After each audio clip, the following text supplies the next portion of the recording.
Xi Jinping is nearing the end of his first 5-year term. Few doubt that he's China's most powerful leader since Deng Xiaoping, who took power in 1978. The question now is, how long will Mr. Xi stay in office?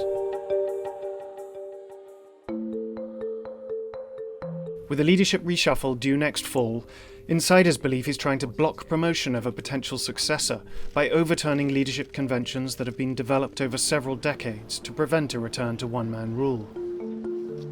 Those conventions evolved following the death of Chairman Mao Zedong in 1976. Before and immediately after the revolution in 1949, Mao shared power with other senior Communist Party figures. But in the late 1950s, he established his dominance, and in the next 2 decades launched a series of disastrous policies known as the Great Leap Forward and the Cultural Revolution. Those policies left tens of millions of people dead. Even so, the party still officially judges that he was 70% right and 30% wrong, and credits him with laying the foundations of the modern Chinese state. His image is still printed on Chinese currency and hangs over Tiananmen Square in Beijing. Deng Xiaoping experienced Mao's excesses when he was purged and imprisoned in the Cultural Revolution. After Mao's death, Deng introduced rules designed to ensure that power would be shared among a small group of leaders, none of whom could rule indefinitely. He also launched the reforms that allowed private enterprise and opened China to foreign investment. Despite presiding over the killing of pro-democracy protesters around Tiananmen Square in 1989, Deng is fondly remembered by many Chinese as the man who enriched the nation and introduced a more orderly succession process. He died in 1997, but some say his policies defined the next 15 years as China continued its rapid growth and integration with the world economy under Presidents Jiang Zemin and Hu Jintao.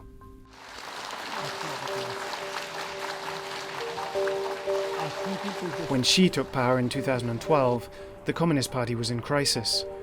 It was trying to recover from the scandal surrounding Bo Xilai, a senior party figure later convicted of corruption after his wife was jailed for murdering a British businessman. Xi has since overturned Deng's collective leadership system by taking personal charge of the military, the economy, and other levers of power. He's discarded Deng's low-key approach to foreign affairs. Now he appears to be disrupting the decades-old succession norms ahead of a 5-yearly party congress next fall. Top leaders had been expected to retire at the congress if they were over 67, but in November, a senior party official declared that a myth. That lays the ground for Xi to stay on after his second term ends in 2022, when he'll be 69. There is even talk within the party of adopting a presidential system like the one in Russia, where Vladimir Putin, now in his 3rd term, has broad executive authority and could serve until 2024.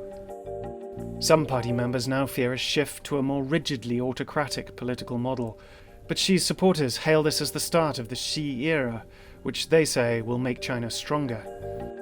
The outcome of next year's leadership reshuffle is far from certain. It will be decided in secretive negotiations among the party elite. Much could change in the next few months, especially if China's economic woes intensify. Some in the party think Xi is not as powerful as he appears, but with no sign of organized resistance, many expect him to dominate China's leadership through his second term, and possibly beyond.